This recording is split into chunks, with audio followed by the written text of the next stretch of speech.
This is the GBA Case History series brought to you by the GBA podcast. One of the best ways to learn is by reflecting on the mistakes and successes of others. Each episode within this series will showcase one of the many case histories developed by GBA and its member firms. They're a collection of stories that cover many different disciplines within the geoprofessions, each with a unique message and lesson learned. We hope you enjoy this podcast and encourage you to share the lessons learned with others at your organization. Welcome to the GBA Case History series brought to you by the GBA podcast. My name is Tiffany Voorhees, and I am Vice President at SME and part of the Emerging Leaders class with GBA. I'm going to introduce the case history and provide the backstory. Then I will bring in Carrie Folk, a geotechnical engineer from BSK Associates, to dig in a little further with some of the issues and lessons learned. Today we're discussing GBA's case history number 86, which revolves around a geotechnical investigation for a residential structure that was constructed on expansive shale and the subsequent construction materials and testing services that were performed during the earthwork phase of the project. I'm not sure how I keep getting these expansive soils for my episodes, but if you find it interesting, be sure to check out episode 108 that also deals with expansive clays for another case history. So in this episode, we'll cover the importance of having a clear understanding of the project scope, maintaining involvement in the project throughout the life of the project, and the benefit of communicating with those who are involved on the project. So before we dive into the story, I want to share some background and key technical concepts covered in this episode for those like me who work in other disciplines of the industry. First, it's shale. Shale is apparently, had to do some research and get some help from some other geotechs here, but shale is a fine-grained sedimentary rock that formed from the compaction of clay and silt-sized particles. If the shale was formed from clay particles, the shale can be expansive. So if you want more on that, I really dug into that in 108 because this is not my wheelhouse, so it was very new to me. The second technical thing that I want to give some intro on is the two foundation types that are discussed in this case history. First, there's a structural slab with pier foundations that consist of reinforced concrete slab setting on a pier. Pier is typically a vertical element that transfers the building load to the soil at a deeper depth. So generally, the soil at the deeper depth is more capable of supporting the building load, so you try to transfer it down there. Whereas a spread footing transfers the building load to the soil and doesn't extend more than a few feet into the ground. So later we're going to talk a little bit about the pier or the spread footings. So to get started on the backstory of today's case history, there was a couple who hired a builder to build their dream home on a lot in Colorado Springs, Colorado. The builder then hired an architect, structural engineer, and a geotechnical engineer, which I'm just going to call geotech from here on out. The location of the residence was in an area that is known to have these expansive shales that are mixed in with sandstone. So the site for the residence consisted of a flat area on top of a ridge that had a downward slope ranging between about 2 feet horizontal and 1 foot vertical to 3 foot horizontal, 1 foot vertical. So pretty good slope. The downward slope was to be at the rear of the residence so that you can picture that. The geotech drilled 2 borings on site. About 7 foot down at both borings, they ran into expansive clay soils with highly cemented sandstone. Now remember, this is not uncommon there, so they've dealt with this. The geotech could have recommended a structural slab system with pier foundations, but that pesky sandstone meant that their pier drilling would have been very costly and difficult.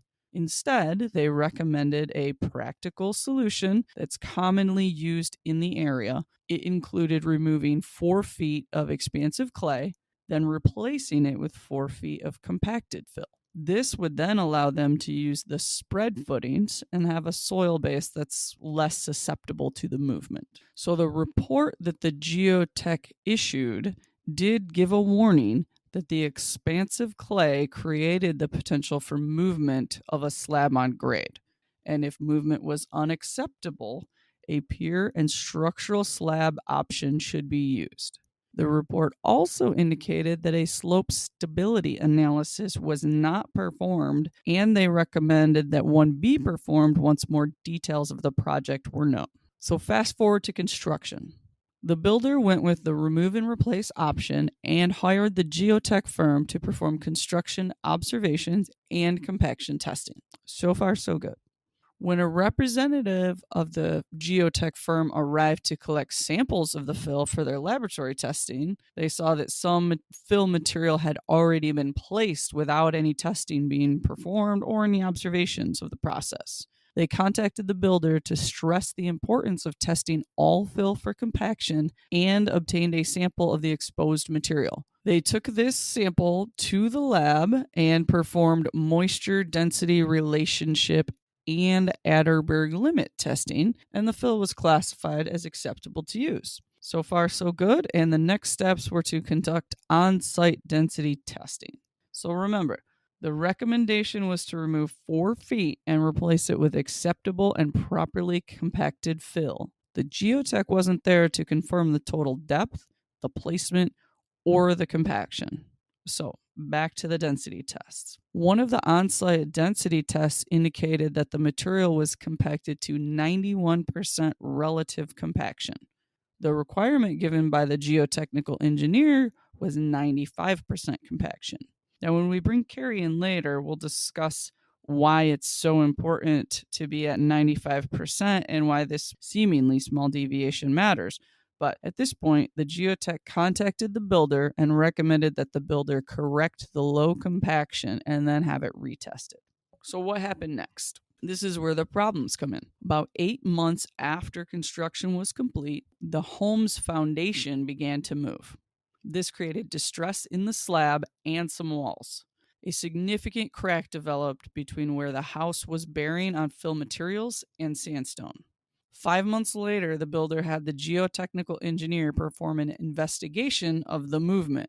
The engineer indicated that the distress was likely due to differential movement caused by heave and or settlement of the slab or foundation, and was intensified by the differences in foundation support materials. Approximately 6 months later, the homeowners decided to retain legal counsel who knew the area really well. The homeowners filed a $2,750,000 claim against the builder, who ended up declaring bankruptcy, the architect, who had $250,000 in professional liability policy, the structural engineer, who was for some reason uninsured, and the geotechnical engineer, who was very well insured.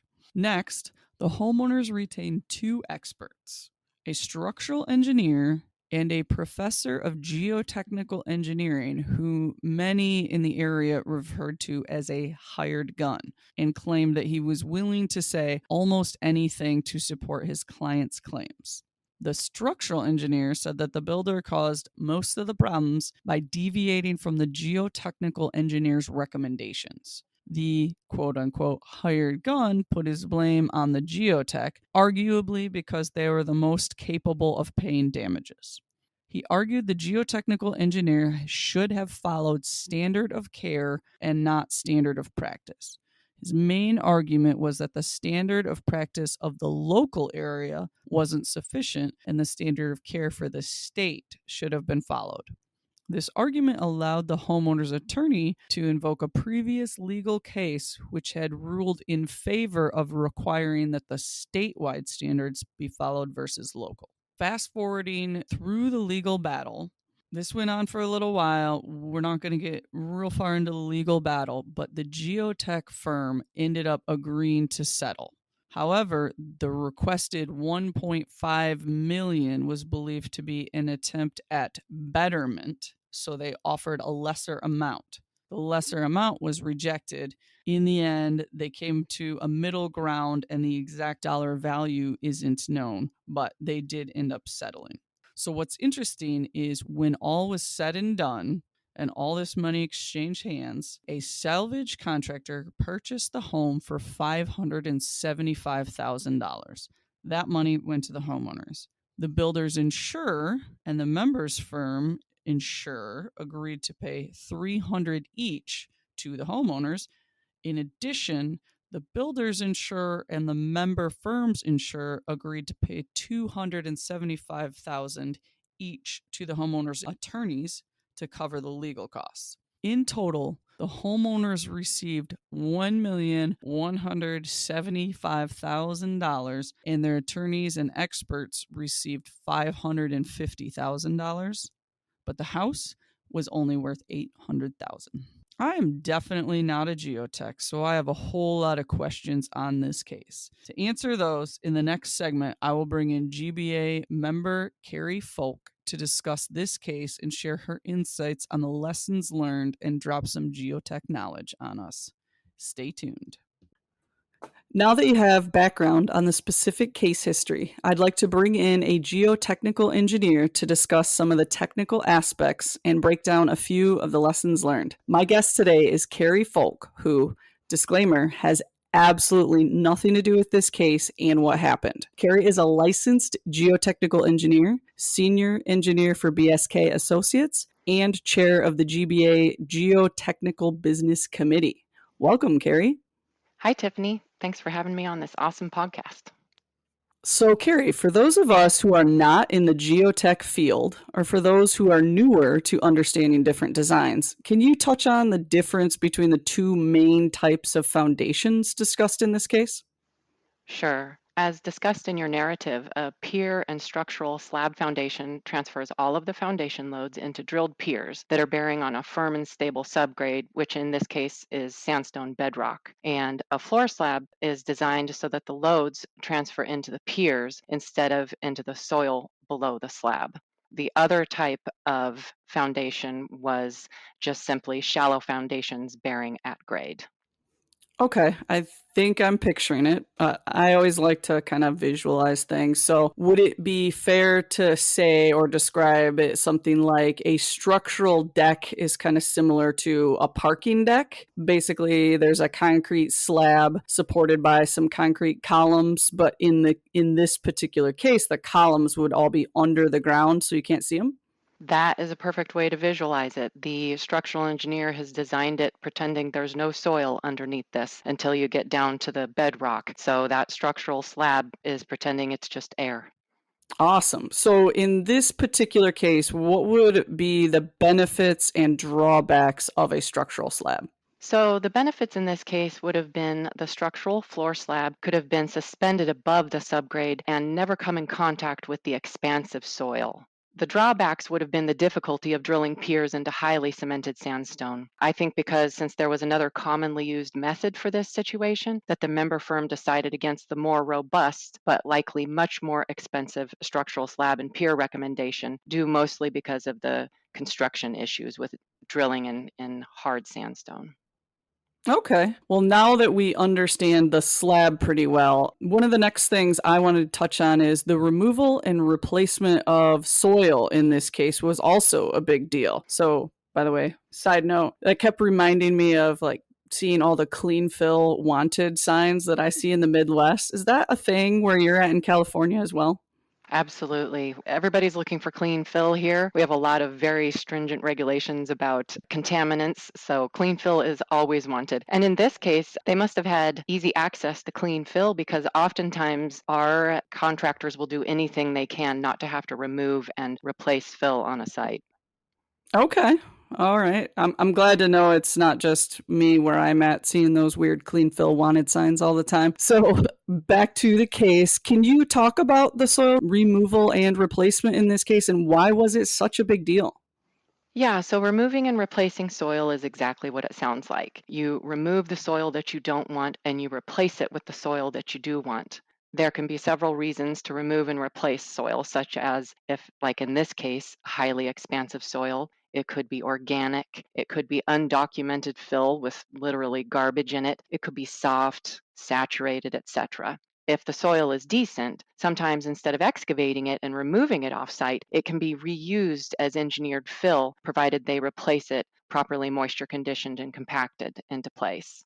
In this case, the soil was highly expansive, so it was removed. Also, unlike the structural slab we discussed, the floor slab was supported on grade, which is called a slab on grade. This means that the slab, while having some strength of its own, must obtain a good portion of its support from the ground underneath it. So the fill in this case had to be very good fill, since that's where the floor slab was gaining most of its support. Okay, I'm following. So we're working our way up from underground. Now we're at the slab. So that's where differential settlement came in. So to some of us, that term's probably clear, but maybe not to newer staff in the field. Can you touch on differential settlement and share your thoughts on how it tied into this case? Sure. So differential settlement is simply the difference in the amount of settlement or downward movement of the soil over a horizontal distance between one location and another location. So in this case, say one side of the living room didn't settle at all, and one side of the living room floor 20 feet away moved down by a half an inch. You would have a differential settlement of a half an inch over 20 feet. This is also called angular distortion. So depending on how well the floor slab is designed to withstand angular distortion, this movement could cause a crack in the slab. The same thing could happen if you have differential upward movement, perhaps caused by swelling of expansive clays under a floor supported on grade.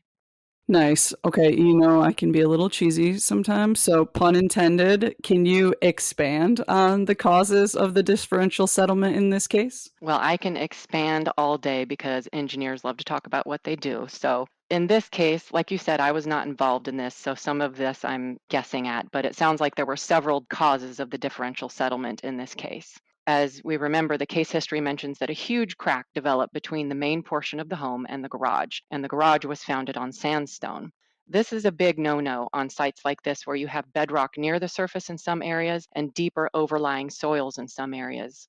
It's a common rule of thumb to assume that even well-compacted fill can settle up to about 1% of the fill thickness. So in this case, with 4 feet of fill, that would be about half an inch. If the garage didn't settle at all and the rest of the house settled half an inch, this could cause some issues. To further exacerbate the problem, it sounds like there is a good chance that the fill was not compacted as recommended, which could have led to even more differential settlement. The standard of practice in the Bay Area, where I work, is if you have a site with rock at the surface on part of the site and soil on part of the site, you remove 5 feet of the bedrock to create a cushion by over-excavating the bedrock 5 feet below your foundation so that you don't create a hard point under one part of the foundation and sort of a soft point where the hard point won't settle at all and the area over soil will do some settling. Remember, it's differential movement that you're trying to avoid. The second thing that could have contributed is, remember, the member firm recommended that 4 feet of the expansive clays be removed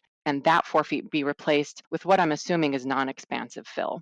It sounds like the member firm's representative was not able to confirm the depth of over-excavation since the non-expansive fill was already partially in place when they came to test the fill. It's possible that the thickness of the non-expansive fill was actually not 4 feet, which leaves the possibility that shrinking and swelling of the underlying expansive clays could have caused differential movement and subsequent distress in the walls and the floor slab. To make matters worse, all geotechnical engineers know this, but water is your enemy. And the case history mentions that the member firm believed that poor drainage may have contributed to the foundation damage. Poor drainage, i.e., water not being directed away from the home, could have contributed in two ways to the differential movement. One, if water was being allowed under the home and into the non-expansive fill, and the fill was not properly compacted and moisture conditioned, the water could have caused quote unquote hydrocompaction, which is essentially water lubing up the soil particle surfaces and allowing the particles to settle into the void spaces around them, also to bring small particles into the large void spaces, both of which cause the overall soil mass to shrink or settle. The second way the water could have contributed to the foundation movement is if it got into the underlying expansive clays and made them more wet, the clays could have swelled and moved the foundation upward. Incidentally, expansive clays are the single most costly natural disaster in the United States. Nice. That was some great information. I think I might have to listen to it a few times to process everything you said, but I'm glad people like you are working on these projects for us. All right, so switching it up a little bit, you work in California and have to follow a standard of care. This case was in Colorado, and they also follow a standard of care. Basically, all engineers are held to a standard of care, but there were some interesting factors in this case based on the statewide standards versus local standards. Can you share your thoughts on this and maybe some takeaways for other geotechnical engineers to think about? So, geotechnical engineering can depend very heavily on where it's being practiced. This is simply because it's completely dependent on subsurface conditions.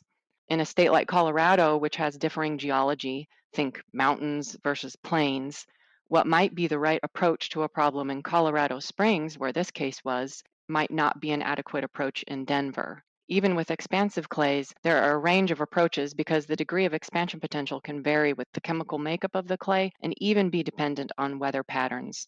You can't say that a standard of practice in the same state applies across the entire state. It's very local. Got it. That makes sense. All right. For the last part of our conversation, I want to touch on some lessons learned from this case.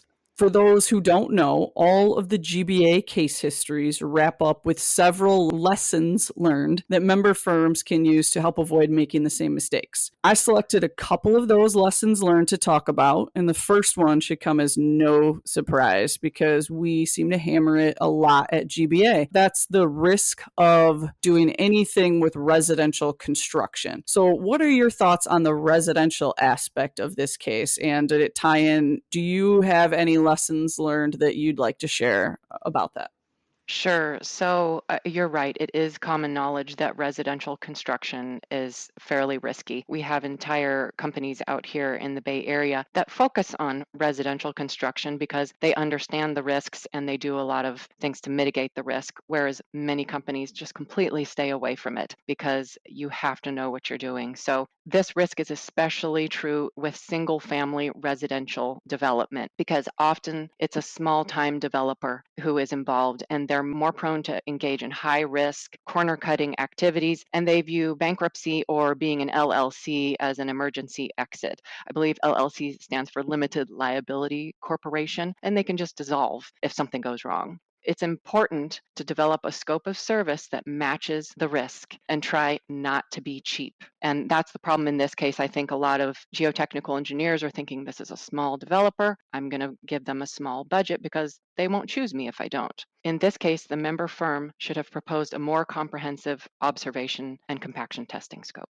So, one of the next things for me was in our business, there can be a lot of ways to address an issue and solve a problem. And it's our job to offer varying practical solutions, right? So, for this case history, it sounds like the geotechnical engineer proposed two reasonable solutions based on past experience and respect for the client's budget. So, let's say you're working on this project. In hindsight, how do you recommend emphasizing the importance of the foundation decision?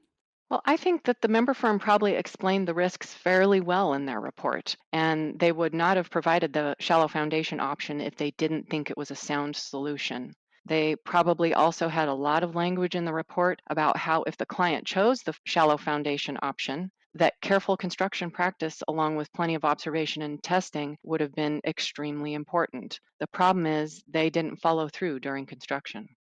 Okay, well, that leads to one of the next questions I had for you then. The amount of testing in this case was also a big factor. Can you talk about that? What went wrong with the testing and what should have happened?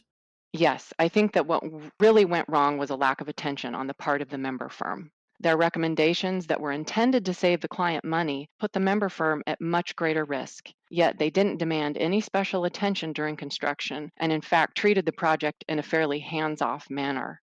If they had demanded that the contractor remove the fill that was already in place when they showed up that first day, or at least do a few potholes, which means dig down to whatever subgrade you're interested in a few areas with like a backhoe, they could have confirmed the depth of the fill and they even could have tested the compaction of the subgrade below the fill. At that time, many of the problematic items might have come to light.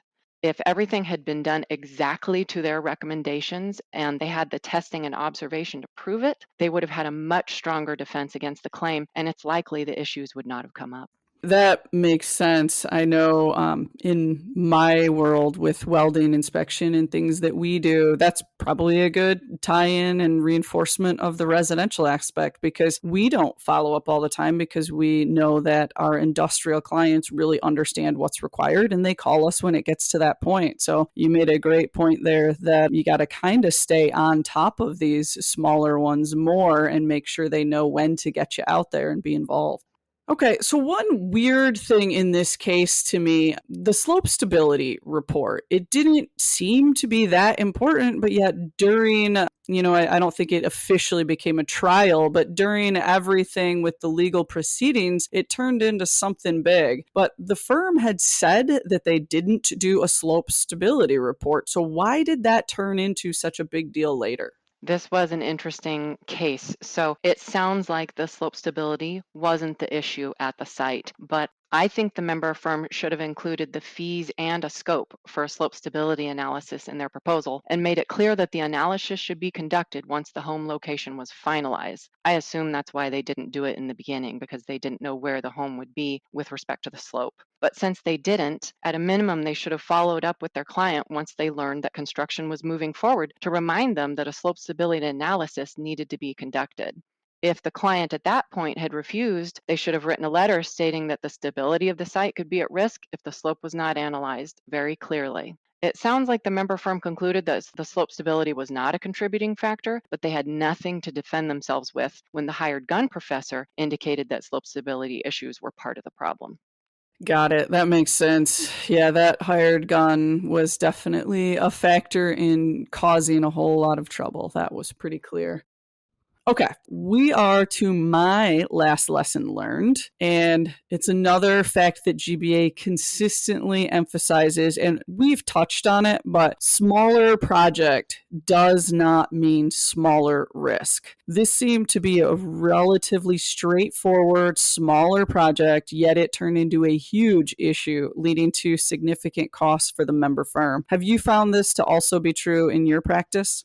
Absolutely, and I know I'm guilty of it myself. Oftentimes, engineers tend to have a more relaxed approach towards smaller, less challenging projects. We're thinking, oh, I've done this type of project a million times. This is easy. However, it's important to remember the high risk of small projects, which is often due to limited budgets, which leads to limited investigations and limited testing and inspection. Then, when things go wrong, because it's usually smaller players involved, they're going to look to the best insured participant to lay the blame, which was the case in this case history.